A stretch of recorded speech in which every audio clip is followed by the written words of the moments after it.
Thinking Aloud. Conversations on the leading edge of knowledge and discovery with parapsychologist Jeffrey Mishlove. Hello and welcome. I'm Jeffrey Mishlove. Today we'll be exploring the simulation hypothesis. In other words, we'll be asking the question of whether reality is analogous to a computer game. Maybe it's actually a very advanced computer game. My guest is Rizwan Virk, who is an entrepreneur, an investor, an author, and a video game industry pioneer, as well as an independent film producer. Some of his films include adaptations of the works of Philip K. Dick and Ursula Guin. His books include Startup Myths and Models, The Simulation Hypothesis, which will be the subject of today's discussion, and Zen Entrepreneurship. Once again, this is an internet interview, and now I'll switch over to the internet video. Welcome, Riz. It's a pleasure to be with you on New Thinking Aloud. Thanks for having me on. It's a pleasure to be here. You're really doing some pioneer work by promoting the simulation hypothesis. I think that it offers one of the most cogent potential explanations for paranormal phenomena, which is my specialty. But you came at it because of your background in computer gaming. Yeah, that's right. So, I'm an entrepreneur in the video game industry, and I started a program at MIT to teach about video games and the business of video games. And so I was coming at it from a, very different mindset and kind of looking at how we build games and the evolution of these games. And, a few years ago, I was actually playing a virtual reality ping pong game, and I had this headset on, and I was playing, with a virtual controller that was supposed to be like a paddle, and it felt so realistic that I forgot that I wasn't actually playing ping pong, and I tried to put the paddle down on the table, and of course the controller fell to the floor because there was no table, but to me it felt like it was. And so the responsiveness has gotten so good, and this is not even, it wasn't even a super high resolution virtual reality game. There are others that are much more high res. And so, I started to think about, how this technology would evolve over the next few years and whether we could get to something that I called a simulation point, which is the point at which we can create a simulation that's indistinguishable from physical reality, something very akin to, what we saw in the movie The Matrix, which was released almost 20 years ago. And there's a new version, or Matrix 4, a sequel, coming out next year as well. So as I started to think about that, I realized that this model of a simulated computer-generated reality, fit not just some of the anomalies that crop up in quantum physics, but also, I had spent time with people in spiritual traditions doing meditation, spiritual exploration, and people who were interested in UFOs and paranormal phenomena. And I found that this was an interesting way to bridge the gap between all these worlds, really. And so that was one of the reasons why I wrote the book was, one, to explore the technology, two, to explore how religion fits in, and three, to explore how paranormal phenomena fits in, along with the physics part of it as well. Many years ago, when I lived in the San Francisco Bay Area, I was close friends with Ron Gordon, who had been president of Atari. I think they were the first computer gaming company. They promoted Pong and games like that. There's been so much progress, and in the last 30, 40 years, it's easy to sort of project into the future and imagine what would it be like in another 100 years. That's right. I mean, if you think of the rate of advancement of video games, and you mentioned Pong, I'm here in Mountain View, California, which is just down the road from where Atari had its headquarters. I think it was in Sunnyvale. And it's interesting that Pong was the first widely available video game. I mean, there was a game in the 1960s built at MIT called Space War, but it was built on a mainframe computer, a DEC PDP-1. And so that was sort of the first game that had any kind of UI whatsoever. And it was played on college campuses that had the big computers, but it wasn't really widely available. And so, video games since Atari And I met Nolan Bushnell, who started Atari a few years back, and that was a lot of fun for me because that's how I got into video games. Was I used to play Space Invaders and Pac-Man and Yar's Revenge and Adventure, on the Atari VCS, the 2600, with the joystick. And so I've seen, that evolution from these 8-bit games to these 16-bit games, which happened with Nintendo and Sega back in the 80s. I was actually in Japan when I was in high school. And while I was there, I saw a video game system that didn't have a joystick, and it just had these little buttons. I thought, what is this thing? And it was called the Nintendo Entertainment System. And a year later, it came to the US. And then my younger brother and his generation, that was how they got introduced, to video games. And so, today we have 3D modeling, and we have MMORPGs, or massively multiplayer online role-playing games like World of Warcraft, where you might have millions of avatars, or these days, Fortnite. I don't know how many of your viewers may have played Fortnite, but their kids probably do. And there was a concert in Fortnite that had like 12 million people attending or something like that. It was like the largest concert ever. Now, they accomplished that by having different servers that were, sharing the information. So it wasn't exactly simultaneous, but it was simultaneous enough. And so as we've built the infrastructure within games, we realize that games are not just a metaphor, but they've provided the technology for many other areas of things that we commonly use. I mean, our iPhone today is so powerful because when the iPhone was released in 2007 and the App Store was released in 2008, Apple didn't realize that the most popular app for that phone was going to be games. So video games and entertainment have pushed the forefront of technology. I mean, a lot of AI applications today use GPUs, which are graphics processing units. And those came about for better graphics. And who needs better graphics? Video games. And so for a long time, video games has been at that kind of cutting or bleeding edge of technology, pushing it forward. And so now, we're seeing the development of all different kinds of technology, including a lot of connectedness, a lot of AI, a lot of other things that are all related to developments that happen within gaming and entertainment. When I think of this simulation hypothesis, it strikes me that there might be two ways of looking at it. One is that some advanced civilization or highly advanced entities have created a giant computer game, and we are characters in that game unwittingly. Another way to look at it, I think, is that the universe itself, by its very nature, functions sort of like a quantum computer, and that's just the nature of reality. It may be self-created. It may be that the universe just sort of organized itself this way. That's right. And so, within those two very large ways of looking at it, even if we zoom in on the first way and say that we are characters or avatars within a video game that's running on somebody else's computer. And there was a gentleman named Nick Bostrom at Oxford who wrote a paper called "Are You Living in a Computer Simulation?" back in 2003. And he estimated that just using classical computers, having a computer the size of the moon would be more than enough to have enough computations for all of human history in there, within like 12 minutes or something like that, within a very short period of time. And so within that model, I also like to draw a distinction between what I call the NPC version and the RPG version. And so the NPC version, NPC stands for non-player characters or non-playable characters within video games. And so whereas in an RPG game, we each exist outside of the game, and we have an avatar that we are controlling inside the game. And I draw this distinction because I think this is where the gap or the bridge towards what religions and paranormal phenomena have been telling us comes in the RPG side, because then consciousness exists and inhabits a body. In the NPC version, we're just AI bits running in a simulation, and the people who set up the simulation might be watching it, but they're not necessarily playing characters. Now, if you think about it, these two don't have to be completely mutually exclusive, right? In World of Warcraft, it's possible that I have a character and that character is interacting with an NPC. So, it's very possible that we're in a combination of those two.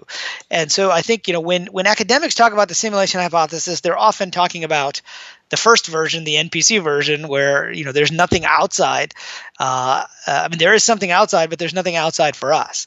The best way to think about it is like an episode of Star Trek: The Next Generation, when they had the holodeck, and Data was playing Sherlock Holmes, and there was a character inside the holodeck, Professor Moriarty, who figured out that some of these guys came from out there, and some of us are just within the simulation, right? And so he figured out there was an out there, something outside what looked like the world to him. But I think the more interesting version is the RPG version, where if you think about what the Eastern religions in particular have been telling us, that we have a soul, we come in, we inhabit a body, we play a personality from birth. At birth, that we download some information to the biological entity that is our body, and at death, it gets uploaded. Where does it get uploaded, that information? That's a good question, right? Some would say there's the Akashic records. In Silicon Valley, we like to say that's information stored in the cloud, right? So it basically gets uploaded, and then within the Eastern religions, you come back and you play another role, a second character, right? But you have information from that first one, and so as I started to look more into Buddhism and Hinduism and how they worked, I realized, well, you don't even have to make much of an analogy with the RPG version of video games. It's pretty much like what they've been telling us. The Leela in the Hindu Vedas is the grand play. And of course, we have the famous quote from Shakespeare that, all life's a stage and the men and women are merely players. Now, of course, they didn't have video games back then, either 500 years ago for Shakespeare or a couple thousand years ago when the Vedas were written, or they might have said, we are an interactive video game and each of us is just an avatar, that we're playing. One interesting difference between Buddhism and Hinduism in this regard is in Hinduism, there's an indestructible soul that's going through the different lives. In Buddhism, it's not so clear. In fact, some Buddhist scholars say, well, it's really like we're a bag of karma that's coming back. And so the thing that gets uploaded and then downloaded is variable information based upon what you did in this life, and that determines how many more times you have to play. And that actually fits quite well with this idea of information theory and video games. And my personal theory is that we are creating tasks for ourselves, quests and achievements, which is how video games work, and that these quests and achievements, are with other players, and we might have those tasks in this lifetime, or they may be quests that we have later. So we have this piece of information that is our list of quests that goes up and down. That is basically the information that gets stored in the cloud server that results in future lives. So that's one way to look at two versions of the first part of what you said. We can talk about the second part, which is, is the universe a quantum computer already? And does it just work that way? And this is very interesting because, there was a famous physicist named John Wheeler, and he said that, physics went through three phases in his lifetime. It started off that everything was a particle. And so they thought there was a material world, and physics was the study of that material world. Then quantum mechanics came along, and they said, well, everything is a field. It's a field of probability. Right. And then later in his career, and I think he passed away, not that long ago in the 80s or 90s, or he wrote his autobiography in the 80s. He said he realized that at the bottom level, there was no such thing as matter, that really it's just information. And so he came up with this famous phrase, which is it from bit. And he said at the bottom level, a particle is just a bit of information, a yes or no, which are properties of that particle. That's how we define the particle. And it's true. If you look at what physics is telling us, they can't find this thing called matter, right? We keep opening up the box like those Russian nested dolls, and all we find is more and more empty space. And then when we get to the bottom level, all we find is information about the particle itself. Now, there was another professor at Oxford, I think, Deutsch, who modified the phrase, and he said, well, it's it from qubit, right? So everything that is physical comes from a qubit, because that gets to this idea of quantum indeterminacy, or the observer effect, which we can get more into or not, depending on where you think we should take the conversation. It's very interesting to me to get down to information as sort of the basement level of reality, it still begs the question of what is consciousness itself, because I think many of the Eastern traditions in particular would say that consciousness can exist without any content, that consciousness is sort of the awareness that holds all that information. And I'm not quite sure how that would fit into the simulation hypothesis. Well, this is why it's worth talking about different versions of the simulation hypothesis, because it's a big debate, and it's a big debate in the world of physics. Max Planck, who was one of the founders of quantum physics, thought that consciousness was primary and matter was derivative. But the dominant view among a lot of scientists today is that matter is primary and that consciousness is derivative. So if you put together enough neurons, then you will get conscious entities, right? And so that's a big debate that's been going on, for a long time. And it almost doesn't matter which side of the debate you fall on. There's a version of the simulation hypothesis that fits pretty well, in the sense that if we look at the RPG version, we are conscious entities outside the simulation. And so the way that we play video games and the way that you and I are talking right now, we're not actually in the same room, right? So you are rendering an image on your computer, which is bits of information that is then being sent to me, and I am rendering that image on my computer. So each of us has a local computer that is rendering this conversation, right? And some people would say that the universe works in the same way, that we have a local computer, which is our consciousness, which is rendering the world around us. So you and I may not be seeing the exact same view of the universe, and there are some experiments that are starting to happen to try to find out if the collapse of the probability wave might happen differently. There was a physicist in the 60s named Eugene Wigner, and he proposed an experiment that said, well, what if I looked at the result of a quantum indeterminacy or a collapse of the probability wave, and I didn't tell you about it, and you looked at those same particles. And what if you saw something that was slightly different from what I saw? Does my observation change what you've seen when I haven't given you that observation, right? But stepping back, so it's very possible, and that experiment was just done recently in the UK, and they found that there was this possibility that you would get different results depending on who's observing and when. And just like, I'm not really seeing you as you are, my computer could render a butterfly next to you if it wanted to, right? And so this gets down to questions of how we render the material world and whether it exists and from what point of view. Now, this is how we do it in video games. We can go to any XYZ coordinate in this 3D model, and then if I'm playing World of Warcraft, I render the room on my computer, which has me and, say, your elf avatar and somebody else's dragon avatar, right? And they render it on theirs. So it's very possible that the renderings look different, Finding ways to model in a computer questions that have been asked by philosophers, as you point out, I think going back probably for centuries. So it's fascinating that the computer technology is giving us a whole new way of doing philosophy. Yeah, that's right. And, this is, these are big philosophical questions. And if you look at, the goal of science, it's to try to understand the world that we live in. And what's the goal of religion? It's to kind of understand the world we live in and why. And if you go back to the Greek philosophers, there wasn't such a distinction between science, philosophy, and religion, like the Pythagorean schools. They studied consciousness and they studied mathematics. These things weren't really split until Descartes a couple hundred years ago, and so we get the modern division between the materialistic world and the world of consciousness.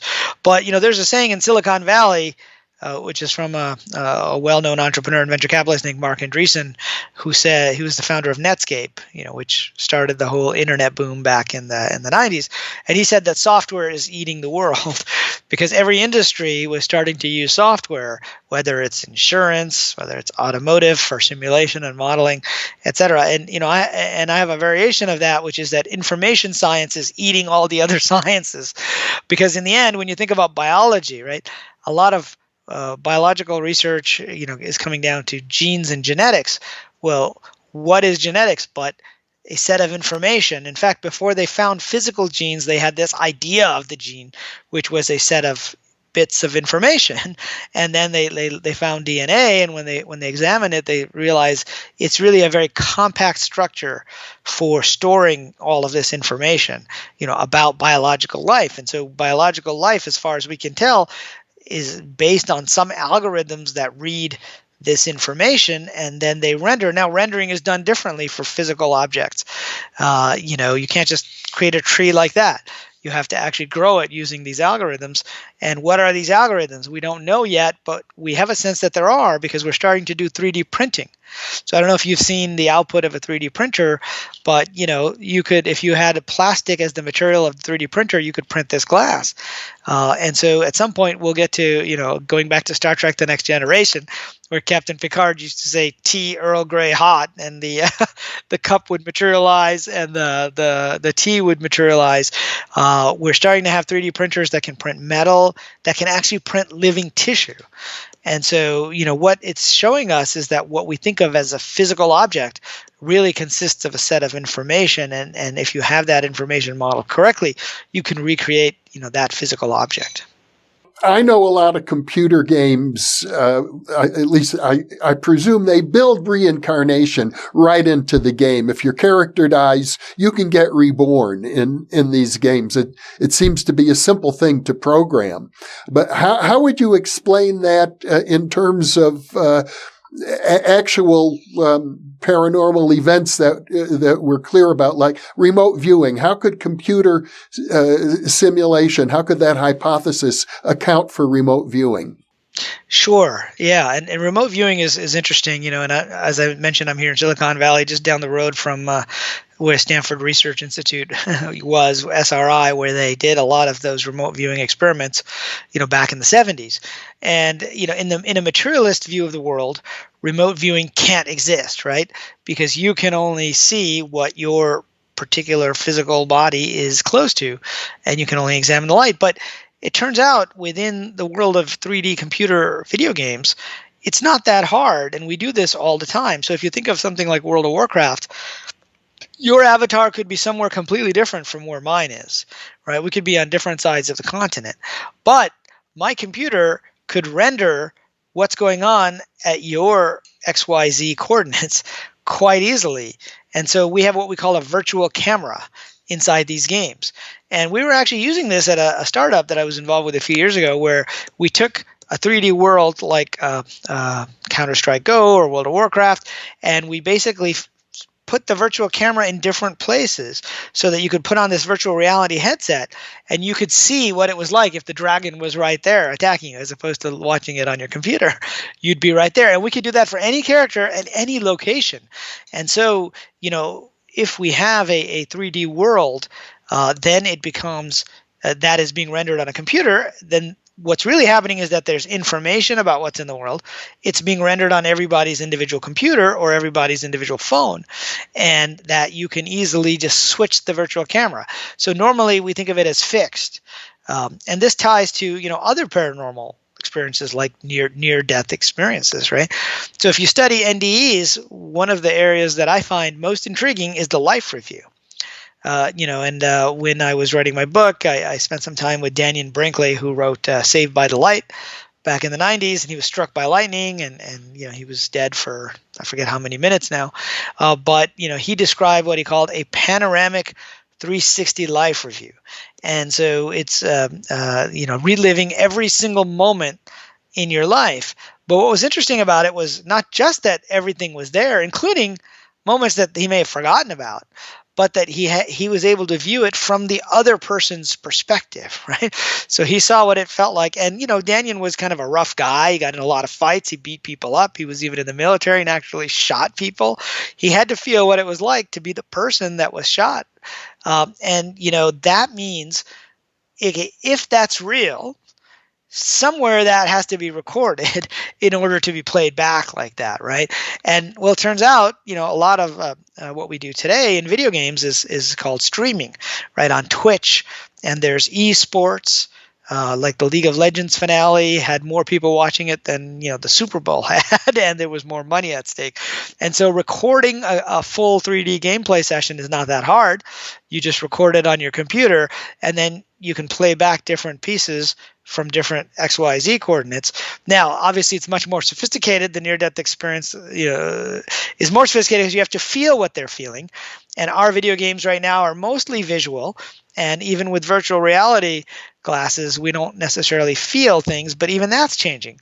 There's a company called Tesla Suit that has this full body haptic suit where you can actually feel the G-forces while you're driving on your body.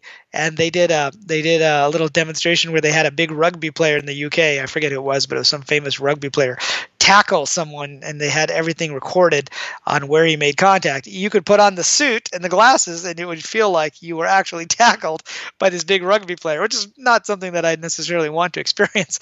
But our technology is getting better and better at that. Eventually, you could see if we could find ways to record emotions. Then we might get to the technology that's behind something like the life review in a near-death experience. Another interesting experience that's been widely reported in almost every culture and mystical tradition is the idea of cosmic consciousness, that people feel that they can be aware of everything all at once, that their mind extends out to infinity, and they would say, we are all one. I am one with everything. Is that something that can be simulated?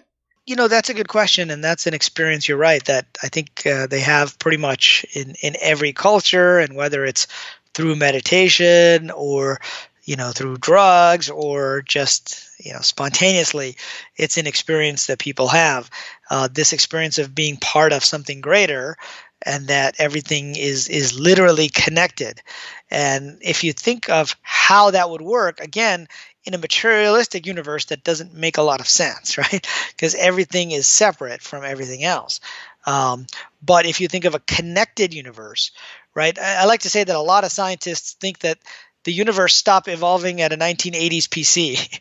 And in the 1980s, PCs weren't connected to each other, right? Steve Jobs famously said, why do you need a connection to the internet to your office, right? But today, we know that computers are more powerful when they're connected to each other. Even if you can't see the connection, it's there behind the scenes. And, if nature is the ultimate computer, it understands that, and therefore everything is connected. Now, if it's a simulation, that makes even more sense, right? And so science is about finding models that explain the world better than the models that we have had to date. I mean, that's what led physics to looking at relativity to replace Newton's classical mechanics, etc. And so if we are literally pixels that are being rendered, then everything is in fact the same, right? The matter that we're talking about is all being rendered on the same types of processors, and that it is all literally part of one simulation. Now, what does that mean? Are there multiple simulations out there? That's an interesting question. I interviewed the wife of science fiction author Philip K. Dick, Tessa, as part of my research for the book. And she said that, he thought literally that we were in a computer programmed reality and that there are different versions and they would run it. And if they found undesirable things, they would rewind that and then rerun the simulation, kind of like a fork in the road, right? And so she said that he thought that like some of his novels, like Man in the High Castle, which is about Germany and Japan winning World War II and dividing America between them, that came from an actual memory of another parallel reality that branched off. And he said that the simulators told him that they didn't like that reality and they rewound it and forwarded it again. So, you get into very big questions about what is the nature of the universe. But yeah, these types of mystical experiences make more sense. I mean, I like to say that every religion is about what happens to us after we die or before we're born. And so the way that religions form is that someone peeks outside the simulation. They get a sense of what it's like, kind of like Neo in the Matrix when he wakes up. And then they come back and they try to describe it to us. And it's very difficult to do because base reality is very different from this reality. And so, you're kind of in that situation with the elephant and the three blind men, right? They're each just feeling a different part of the elephant, and they think they know exactly what the elephant is like. And to me, that tends to be what happens with mystical experiences when we try to describe them, within this physical quote unquote reality. You describe in your book something, I believe you refer to it as the great simulation or the great simulator, that it's as if there might be a simulation that encompasses every other simulation. There's this idea of multiple simulations, right? I mean, as I said, the way that I started to write this book was thinking about how we could create a simulated world that was indistinguishable from physical reality, which we might do with a virtual reality headset. And so if we're in a simulation and we create a simulation, you now have this nested set of simulations. And so, I use the term the great simulation in a couple of different ways. One way is just to describe our world as just a single multiplayer simulation with billions, if not trillions, of individual characters, right? When you count, all conscious beings. And if you count other planets, potentially, right, you're talking about a very large set. But I also talk about it as being the next level up, right? And some of the mystics have told us that there are multiple levels that you wake up to. And in some of the traditions, there's this idea of the physical body, the astral body, the causal body, and that you shed one body and you're in the next level up. Well, what is that? Well, the astral plane, the way it's been described, is much more like a simulation even than what we think of as the physical world, where simply thinking about things creates them for you. And it's a different level, but then people have described levels above that. So in fact, we could be living in a stacked set of simulations. Yeah, you referred earlier to the Star Trek episode where Professor Moriarty wants to escape from the holodeck. And as I recall, that in that episode, they solved the problem of Moriarty trying to take over the Starship Enterprise by creating another simulation. So he thought he had escaped, but he was really still in a different simulation in the holodeck. That's right. Yes. So they had a simulation of the Enterprise, and so it kind of made him happy to think that he had taken over. And I think that's a philosophical issue we wrestle with when we talk about the simulation hypothesis and this idea of stacking simulations. There was a movie that came out a few years ago based on a book called Ready Player One, and Steven Spielberg made the film, and they did the same thing where they had a guy think that he had taken off his glasses and he was outside the virtual reality, but in fact he was in a 100% reproduction of the room that he had been in when he had put on the glasses. And so so I think there's a lot of ways to think about that, and I think that might account for a lot of what we think of as mystical experiences, where we see certain things.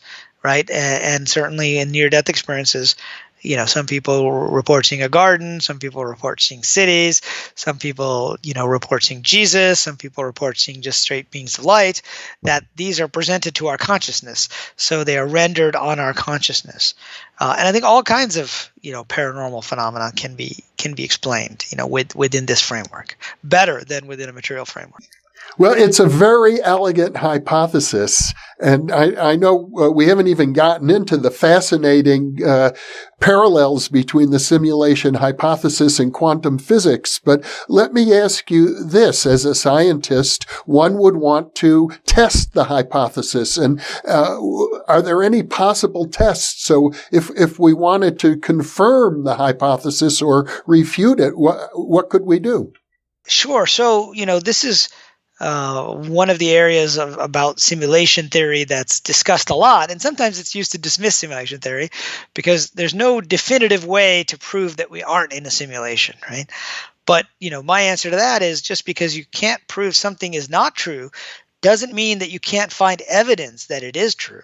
So, perfect example is a few hundred years ago, most scientists did not believe stories that there were rocks falling from the sky, right? And they just said that's ridiculous. The reason we know it's ridiculous is because there are no rocks in the sky. So how could they possibly be falling? So people must be imagining these things, right? And the problem wasn't the reality of the rocks. The problem was the cosmological model that we had created was one that didn't allow for that possibility. And I think that's where we are with science today, is that the cosmological model of a material universe doesn't necessarily lend itself to understanding. But in that case, they did find evidence of rocks, and there was a huge meteor shower outside of Paris, which was seen by thousands of people. And so then finally they had to come up with a new model. And so there are scientists who speculate that there are things that we're finding. For example, there have been experiments by physicists that have found a geometric structure to the physical universe, and this, they're called lattices, and they're kind of like pixels. Right. And so, they find that explains the world much better than just a purely continuous model where you have an infinite, a number of times you can cut within it. There's also a group of scientists led by physicist Tom Campbell, who put together a paper on experiments that might actually prove that the world is being rendered for us as we observe it. Where you need a conscious observer, that it's not enough just to have a device recording the outcome of a particular quantum experiment. And so they raised some money on Kickstarter a couple of years ago, and actually those experiments are underway in Southern California, and I've actually visited there. And so there are people who are trying to find ways to find evidence. Now, it's not going to be definitive proof that we're in a simulation, but there'll be evidence that'll suggest, just like the rocks that fell from the sky suggest, that there must be something up there other than just the sky, right? You referred earlier to instances where maybe the past gets changed, the program gets rewound, and the past gets changed and moved forward again. And sometimes, for example, in the Philip Dick novels, I think like the Adjustment Bureau, people can recognize that that's happened. But there is a whole group of people, a social movement that's pretty active on the internet these days around a concept they call the Mandela Effect, where people seem to have recollections of historical events that didn't actually occur, at least according to our present records. Right. And that's, fascinated me for a while. And, as I got more into the simulation hypothesis, I started to realize there was some real overlap between these theories, because as we say, these events, such as the death of Nelson Mandela in prison in the 80s, didn't happen in our timeline, right? And so the question is, what is it that they are remembering? Are they remembering a different timeline? Now, what happens in the Adjustment Bureau, which was based on, Philip K. Dick's short story, was that this guy goes to his office and he was supposed to already be there, and he sees that everyone has been frozen and that there's this team of people that's changing things, including changing things in everybody's memories of the people that were there, so that the new office and the new memories are what everyone remembers, but he wasn't there when he was supposed to be to have his memory changed, and so he remembers the old set of memories. And so there's a theory that says that the Mandela Effect is really just remembering another timeline, another run of the simulation. And if you think about it, that's why we run simulations. We run simulations to see what would happen to the weather under X, or to the population under Y, right? So we run different simulations and we try to find the optimal scenario, for those simulations. And so, there was a movie that came out, science fiction movie called The Mandela Effect, and he was looking for a timeline where his daughter was still around, and he was a computer scientist, and turns out there was a quantum computer, in a university, and he uses it to crash the simulation and reset the simulation. So he's back on the timeline that he wanted to be. And so, with the Mandela Effect, some of those are, seem to be relatively minor things, like misspelling of a word here or there. Some are slightly bigger, but it's when you start talking about these different events and how they're completely different timelines, that's where it starts to get quite interesting. And I think the simulation is a good explanation. In fact, I'm writing a bit about how these two overlap, and this idea of multiple timelines and parallel universes. And if I'm a big fan of science fiction, as you know, and if you look back at science fiction in the 20th century, it started to be about being from other planets, right? We were just determining and realizing that there are all these other solar systems out there. There may be other planets, and so superheroes like Superman were from other planets. Now, if you look at the superheroes today, like my nephews, they always watch The Flash, right, on the CW, and you'll see that they have the multiverse concept. And they'll have the Flash from our Earth, and then they'll have Earth 2, and they'll have the Flash from Earth 34, right? And so there's an almost infinite number of Earths, and you'll see that this idea of parallel universes has now, it's not enough that our superheroes are from other planets. They have to actually be from other universes on other timelines. And I think, the fact that that's pervading into popular culture now makes us much more open to these types of concepts. And in fact, I do think that maybe what's happening with the Mandela Effect is that we have some memory of our character in the other timeline. Riz, let me ask you this question. You've been exploring this issue for a long time from many different perspectives. How do you personally feel about it? What is your own personal belief about yourself in this regard? Do you see yourself as a avatar? Yeah, I tend to think that it's more true than not. And so, I was asked last year, I think by Vox, to put a percentage on the idea that, we were in a simulation. And I said, well, that's hard to do, but I would say it's greater than 50% in my personal opinion. And that ended up making a lot of news out there. But yeah, so, I tend to be of the opinion that our consciousness exists beyond this physical body, and this physical body is a part that we're playing, and that we have access to other information. So there's a part of us outside of the simulation, and that is communicating with us, and we can send messages back and forth, whether it's through our dreams or through mystical experiences. So, I do believe that model of the simulation is much more likely than I think the standard scientific model where, we come into existence when we're born and we're gone when we die, and that's it. Yeah. We did a previous program on virtual reality with the philosopher Jason Giorgiani, and his philosophy is that all technology is about control, that we want to have greater and greater control over our environment. And I suppose the ultimate control is to be able to control the entire simulation. Do you think we have any prospect of getting to that level? Well, I think we have a prospect of being able to create our own simulations, and within those we will have complete control.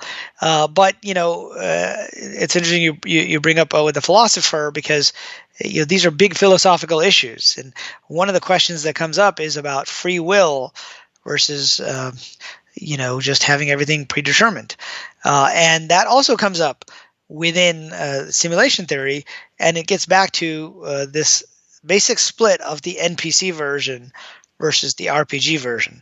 Now, complexity theory is a branch of mathematics and science that's all about what happens and what kind of unintended consequences you have when you change small parameters here and there. And with the example being a butterfly flaps its wings in China and it affects the stock market in London, right? But even when you have you're trying to model what's going to happen when a planet goes around a star for the 15 millionth time or the billionth time, you can't say for sure what's going to happen unless you actually simulate it. And that's where, complexity theory really is all about. But even in those cases, there are deterministic rules, right? So you have deterministic rules and you still don't know exactly what's going to happen. So there's a concept called computational irreducibility that was put out by the gentleman who made the Mathematica software.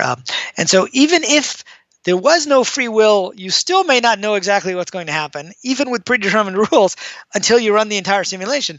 Now let's add in the concept of free will. And that's why I like to say it's more of a massively multiplayer online role-playing game.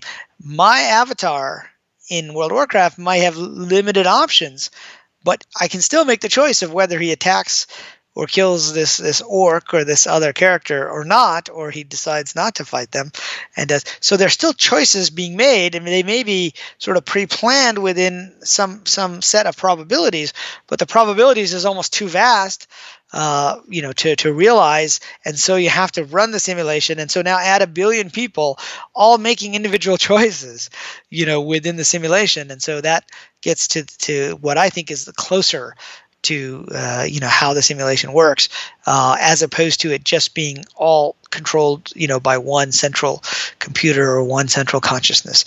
But those are interesting and fun questions, I think. One way of looking at it, I don't know if it's in your book, I heard this from Giorgiani, is that the comparison is with Isaac Asimov's Foundation series, and the idea of a science of history, and that if our entire universe is a simulation, it may be that somebody is using it to develop a larger science of history itself.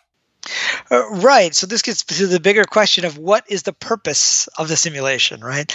And so, when we simulate things, we will run the same simulation 10 times, 100 times, 1,000 times, 1,000,000 times, and see what the most likely outcomes are. And there's a whole science that graphs the possible outcomes. And within complexity theory, you find that they're not kind of unlimited. There's like probably a stable outcome is when no matter how many times you run it, you get, say, one of these 50,000 points, right? Whereas an unstable outcome is there's millions and millions of points of results, and you don't know what's going to happen. And so you keep running the simulations again and again to see what those are. And we do this with Monte Carlo simulations for things like, traffic in the bank, right? Foot traffic, how do we make it so that people don't have to wait in queues for too long? Should we have multiple bank tellers or not? And so we run simulations to do that. And so it could be that people are watching us play an advanced version of Civilization to see whether we blow ourselves up, whether we have climate change, and then to tweak those parameters, right? And then rerun it again from there. And again, that ties back to the idea of the Mandela Effect. So, I think there could certainly be something to that. In Foundation, which incidentally is being made into, I think, I don't know if it's a movie or a TV series, but next year. But the idea was that you could predict what people were going to do statistically. You may not be able to predict what any one person is going to do, but you could predict what the entire population was going to do by using statistical prediction techniques, right? And that's what we're trying to do with AI today. We're trying to use lots and lots of data to try to predict what will happen, within different markets, et cetera. We're not there with our technology yet, but it's possible that whoever is running the simulation is using this as training data for their AI to figure out what's going to happen, within different types of simulations. Well, one of the points that you make, you talk about levels of computer sophistication, and in terms of consciousness, level 9, level 10 is particularly interesting to me, that you describe that once we have the ability, which people predict could be within 30 years, to download consciousness, human consciousness, into a machine, we could be creating simulators comparable to the one that we might already be in. That's right. So in the book, I talk about the stages on the road to the simulation point, and I lay out 10 different stages of technology. And one of those is photorealistic virtual reality. And we have virtual reality. We don't quite have photorealistic one.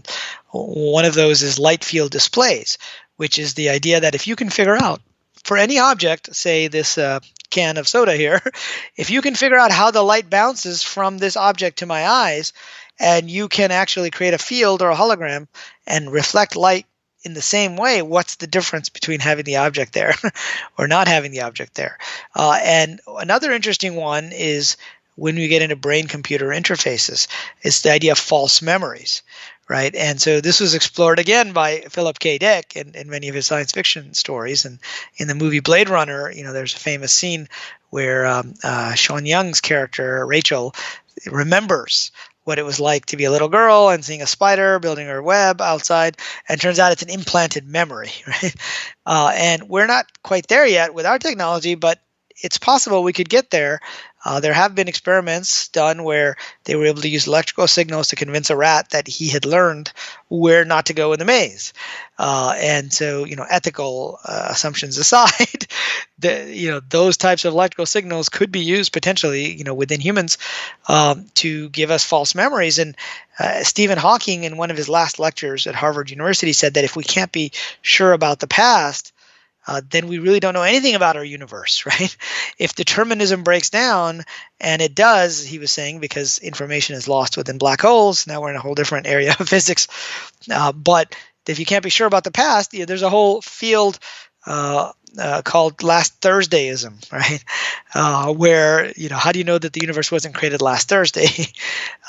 And if we're in a simulation, it's very possible that everything that we think of as memories is coming from multiple runs of the simulation. So it's the initial conditions that could be put there. And then finally, stage 9, I think, is what you talked about, which is the downloading of consciousness.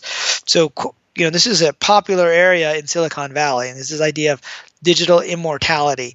Can I download my consciousness onto silicon?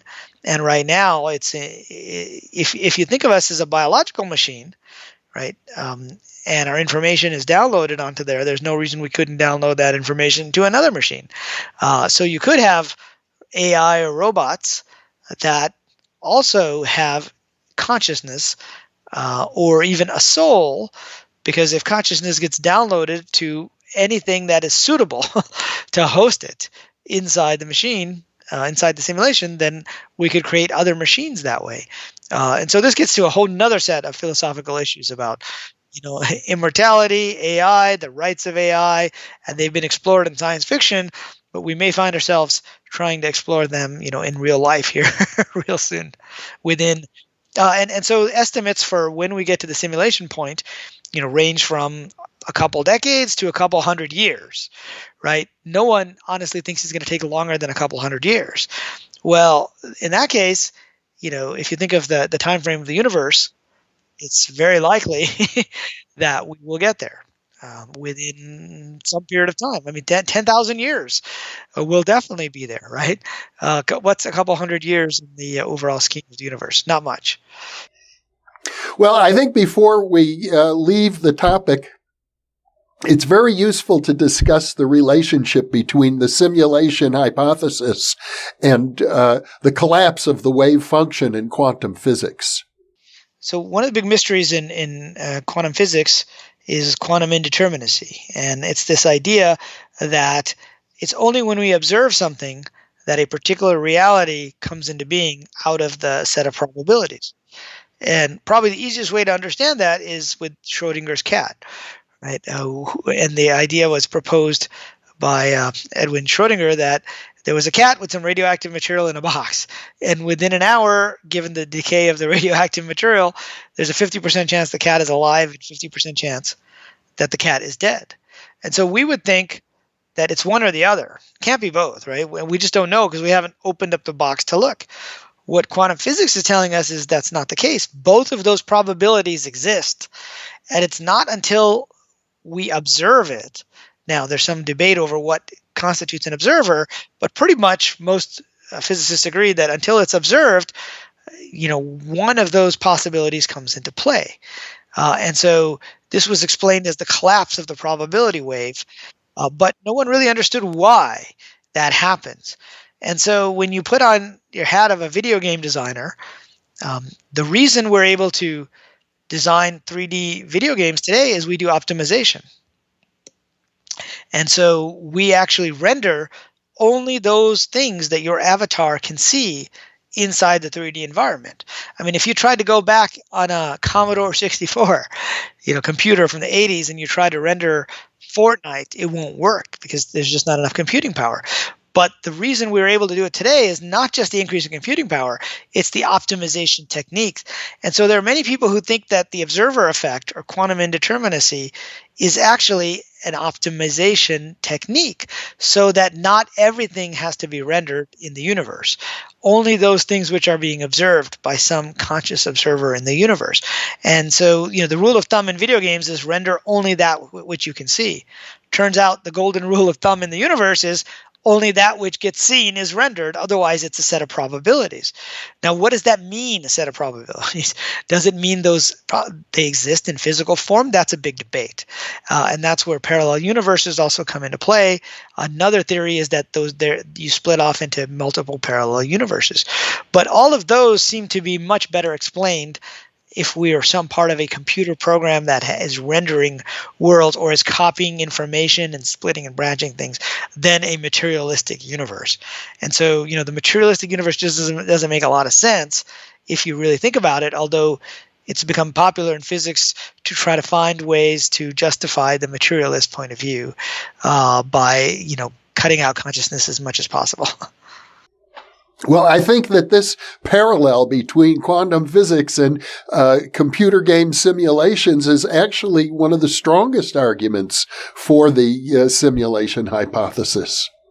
Yeah, I think so too, because as I said earlier, when you take something that seems completely unexplainable, whether it's rocks falling from the sky or it's, how time changes at the speed of light, and you come up with a new model, a way of thinking about it where it suddenly makes sense, right? Then it's important for us to explore that avenue.